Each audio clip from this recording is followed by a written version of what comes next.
Baik, Assalamualaikum warahmatullahi wabarakatuh.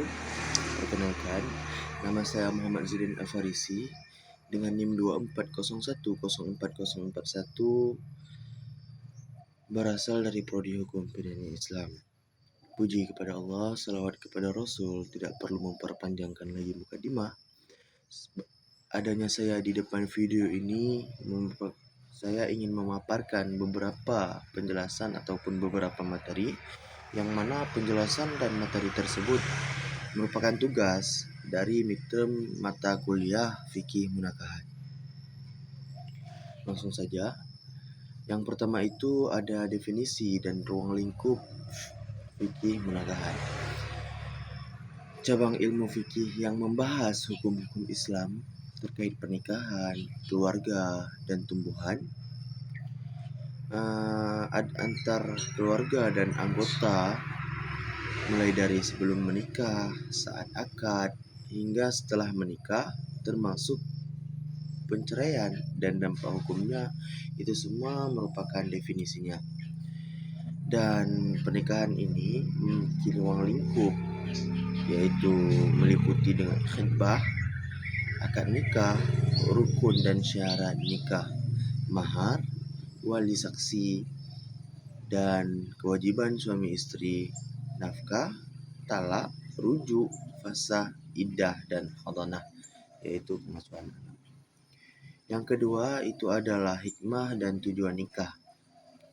Hikmah daripada nikah ini yaitu memenuhi fitrah daripada manusia, ya, dan juga menjaga kehormatan dan kesucian diri dari perbuatan haram seperti zina mungkin.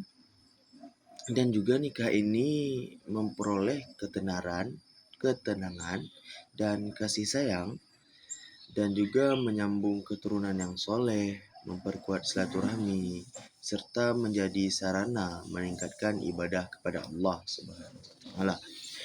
Dan tujuan daripada nikah ini yaitu membentuk keluarga yang sakinah, mawaddah, warahmah, dan juga melestarikan generasi-generasi yang beriman serta menyalurkan kebutuhan biologis dengan cara yang halal dan bertanggung jawab tentunya.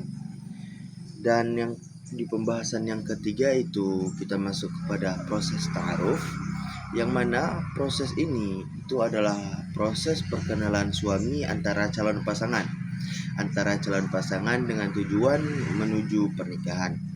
Berbeda dengan pacaran karena pernikahan ini dilaksanakan sesuai dengan norma agama.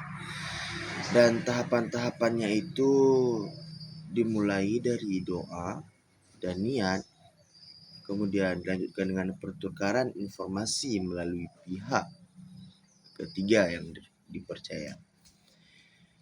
Pertemuan ini diawasi oleh wali ataupun keluarga, dan dalam pertemuan ini kita melakukan diskusi mengenai visi, misi, dan nilai-nilai, juga terkait dengan istikharah hingga lamaran atau khutbah dan akad nikah.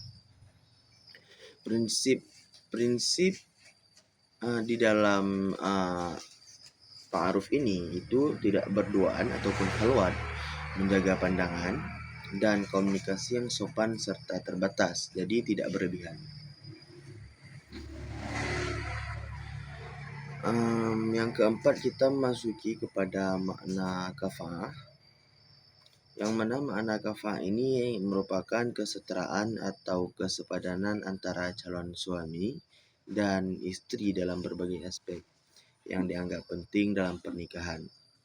Aspek yang diperhatikan dalam kafa'ah ini merupakan agama yang paling utama, nasab, status sosial mungkin, pekerjaan, harta, dan bebas dari cacat yang dapat mengganggu kehidupan rumah tangga. Namun, ulama berbeda pendapat mengenai aspek-aspek yang harus dipenuhi. Namun, kesetaraan agama adalah kesepakatan umum dari para ulama. Fungsi membantu menciptakan keharmonisan. Fungsi dari pernikahan ini yaitu membantu menciptakan keharmonisan dan keseimbangan dalam rumah tangga tentunya. namun bukan syarat mutlak sahnya nikah. Yang kelima, kita masuki kepada mahar. Mahar ini merupakan harta atau pemberian yang wajib. Pemberian yang wajib dari calon suami kepada calon istri saat akad nikah. Hak ini yang menjadi hak milik penuh istri. Dan syarat dari mahar tersebut yaitu memiliki nilai halal, bukan milik orang lain, secara paksa ataupun secara tidak memaksa. Yang intinya bukan milik orang lain melainkan milik sendiri.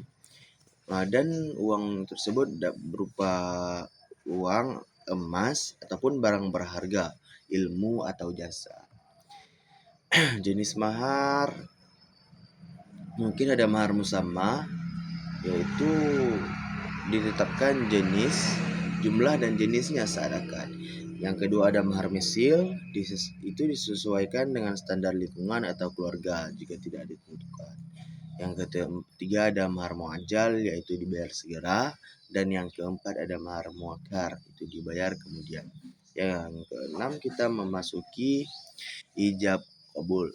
Definisi ijab qabul ini merupakan sebuah ucapan sebuah ucapan pernyataan kesepakatan yang menjadi inti akad daripada nikah. Ijab adalah ucapan penyerahan dari wali wanita, sedangkan qabul adalah ucapan penerimaan dari calon suami.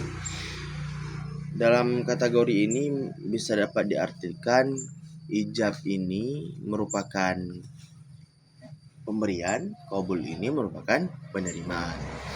Syarat daripada ijab qabul ini yaitu harus diucapkan dengan jelas, tegas, saling berhubungan.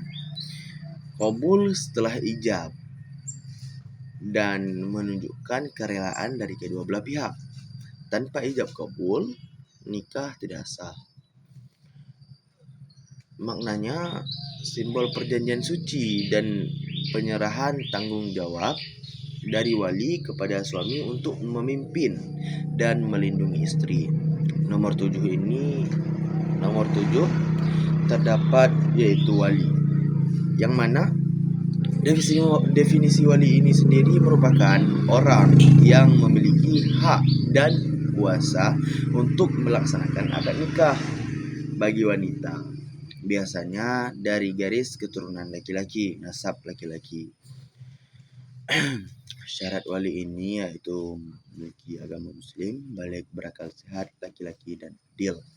Urutannya yaitu ayah kandung, kakek dari ayah, saudara laki,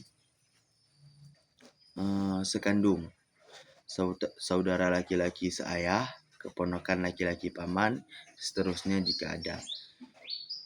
Intinya semua yang senasab dari pihak laki-laki maupun yang menikah dari pihak perempuan, dari pihak wanita. Sampai di sini jelas ya. Dan peran wali ini yaitu memberikan ijab, memastikan tidak ada paksaan, serta memberikan nasihat dan bimbingan. Yang ke-8 kita masuki pada materi saksi, yang mana definisi saksi ini adalah orang yang menyaksikan langsung proses akad nikah dan menjadi bukti sahnya pernikahan.